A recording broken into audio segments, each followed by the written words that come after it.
Ciao a tutti ragazzi e bentornati sul mio canale e su questo nuovo video. Io sono Catalino e mi occupo di caldaie, climatizzatori e idraulica in generale e cerco di spiegare in un modo molto semplice come funziona tutto questo grande mondo. Sì, perché praticamente non mi basterebbero neanche 700-800 video per riuscire a spiegare insomma quello che è questo mestiere. In questo video voglio farvi vedere come o cosa dovete dire al vostro tecnico. Vi farò vedere anche una piccola dimostrazione di come risparmiare il gas, di come risparmiare ulteriormente gas. So che ci sono tantissimi video in rete che vi fanno vedere sempre le solite cose. Ok, anch'io ho fatto un video, magari vi lascerò il link e vi metterò anche una foto della copertina qua, non so, qua da qualche parte.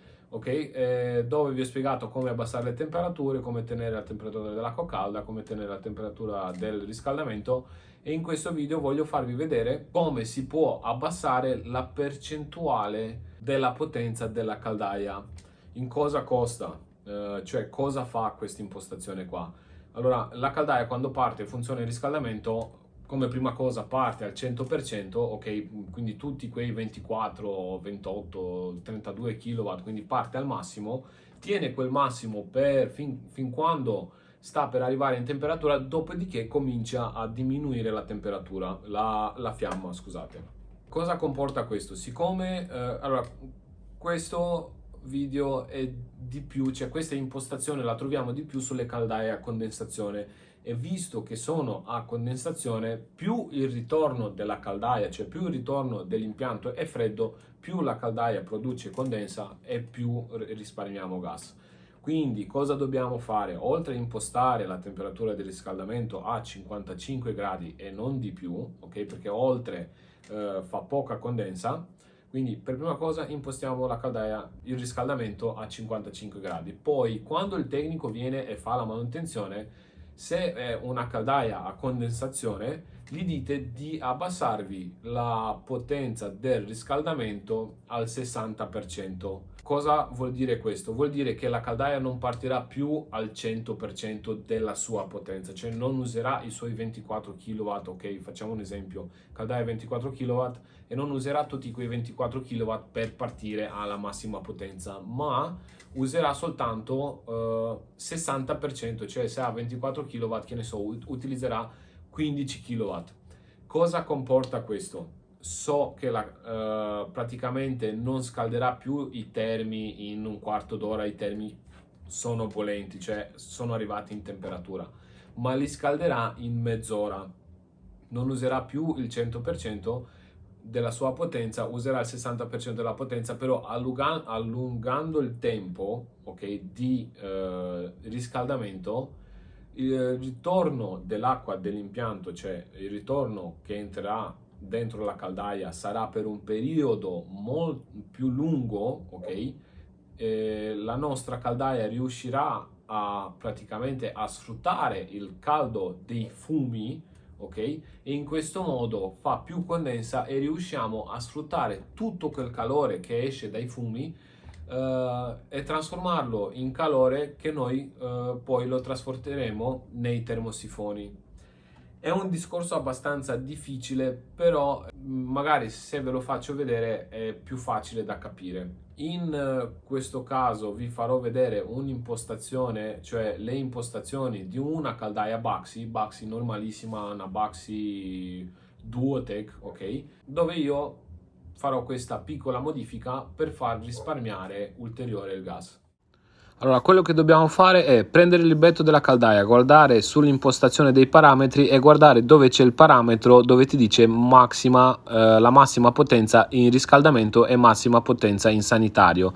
Anche perché possiamo cambiare questa potenza del sanitario al 80%. Quindi la manovra per entrare nel menu dobbiamo schiacciare contemporaneamente i tasti più e meno del riscaldamento, agire sui tasti per trovare il parametro, dopodiché dobbiamo schiacciare il tasto informazione e P per salvare il parametro che abbiamo modificato. Quindi teniamo schiacciato, comincia a lampeggiare, ok, ci fa vedere il primo parametro P01. Noi in questo caso dobbiamo arrivare fino al parametro 13, Quindi andiamo avanti, ok, selezioniamo con IP e vediamo, io ho già modificato questo parametro al 60%, ok, lo lasciamo al 60% della potenza, poi andiamo anche a regolare la potenza massima in sanitario, ok, che non parte più al 100% ma utilizza soltanto l'80%, anche questo parametro l'avevo già modificato in precedenza. Salviamo e usciamo con il tasto R e abbiamo finito. Allora ragazzi, avete visto che è stato molto semplice fare questa modifica sulla caldaia, quindi il vostro tecnico quando viene a fare la manutenzione e gli chiedete di fare questa modifica qua, non è che ci mette, che ne so, un'ora, ok? Ci mette 5 minuti per modificare questo parametro, se la caldaia ha questo parametro da modificare. Non solo andiamo a risparmiare gas modificando questi parametri, però andiamo anche a diciamo a salvare un po' anche lo scambiatore primario, specialmente se la caldaia è una caldaia con lo scambiatore Giannoni. Ho fatto più video dove ho spiegato che lo scambiatore Giannoni è fatto un po' alla maniera low cost, ok? Quindi andiamo anche a salvaguardare un po' anche la nostra caldaia, perché non va più al 100%, cioè è come se tu hai la macchina, ok, la macchina velocità massima a 160 all'ora e tu stai tirando questa macchina sempre ai 160 km orari. Ovviamente ci sono lì in fabbrica, fanno dei parametri, insomma te la mandano al massimo al 160 km orari, ma lei in verità ne può fare 200. Se andiamo a 160 la macchina si rovina prima, se invece noi la superiamo ogni tanto a 130 km orari, vi immaginate che il motore di quella macchina dura di più, perché non andiamo a metterla sotto sforzo. Lo stesso discorso vale anche per le caldaie. Se noi modifichiamo quel parametro lì, in riscaldamento lo mettiamo al 60%, in acqua calda lo mettiamo all'80% perché serve molta più potenza per produrre l'acqua calda. Cambia il discorso quando all'interno della casa ci sono due bagni, perché ovviamente andiamo a togliere potenza alla caldaia e forse la caldaia i due rubinetti non riuscirà più a fare, quindi è meglio se quel parametro dell'acqua calda sanitaria lo lasciamo al 100%, invece modifichiamo soltanto il parametro sul riscaldamento. Di solito anche negli appartamenti piccoli dove abbiamo 5-6 termi non abbiamo bisogno di 24 kW per scaldare quell'appartamentino e comunque la caldaia va al 100% della sua potenza.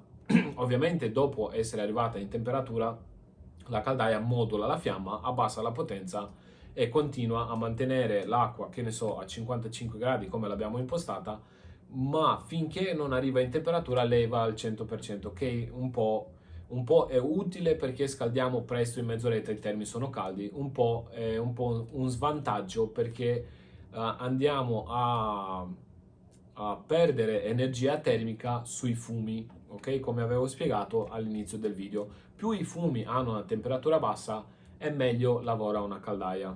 Cioè meglio risparmiamo più gas perché andiamo a prendere la temperatura, quei 20-30 gradi in più dai fumi e la mandiamo all'acqua nei termosifoni, non la perdiamo più su per il camino, ok?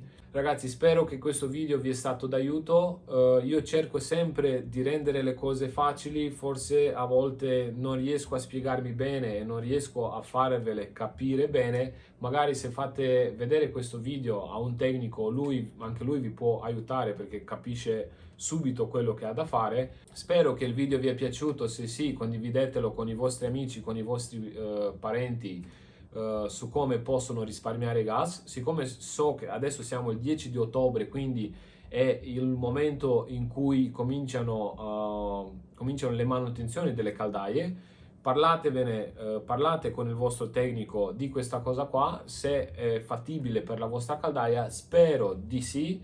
Se avete dei dubbi scrivetemelo nei commenti, spero di no, ma se li avete scrivetemelo nei commenti e noi ci vediamo nel prossimo video. Ciao!